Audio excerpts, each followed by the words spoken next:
लाहौरी छोले बनाने के लिए सबसे पहले चने जो है ना, इनको आपने 100% बिल्कुल रुई की तरह सॉफ्ट कर लेना है। उसके बाद थोड़े से चने और चने वाला पानी जो है इसका पेस्ट बना के रख लेना है। उसके बाद यहाँ पर हमने खड़े मसाले लेने हैं, तेज़पात है, दालचीनी है, बड़ी इलायची है, लौंग, काली मिर्च और प्याज का पेस्ट और लहसुन अदरक का 1 टेबलस्पून। इन सब चीज़ों को जो है ना गोल्डन ब्राउन होने तक फ्राई कर लेना है। उसके बाद इसके अंदर हम डालेंगे 1 टेबलस्पून पिसा हुआ धनिया, 1 टीस्पून ज़ीरा पाउडर, 1 टीस्पून चिली फ्लेक्स और 1 टीस्पून चाइनीज़ सॉल्ट डालेंगे। थोड़ा सा पानी डाल के चने वाला इसका मसाला अच्छे से भून लेंगे। जब पानी अच्छी तरह खुश्क हो जाएगा उसके बाद इसके अंदर हम चने डाल देंगे। चनों को भी 2 से 3 मिनट तक अच्छी तरह फ्राई कर लेंगे।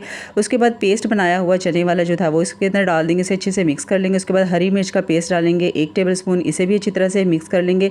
इसके अंदर थोड़ा सा पानी डाल देंगे और इसको हम 2 से 3 मिनट के लिए दम पर लगा देंगे। जिस तरह से जब उबाल आने लग जाए उसके बाद इसके अंदर काली मिर्च पाउडर डालेंगे, पिसा हुआ गरम मसाला डालेंगे, हरी मिर्च डालेंगे, अच्छे से मिक्स करके इसको दम पे लगा देंगे। मज़ेदार से हमारे लाहौरी छोले बिल्कुल तैयार हैं। डिटेल रेसिपी के लिए चैनल को विजिट ज़रूर कीजिएगा। शुक्रिया।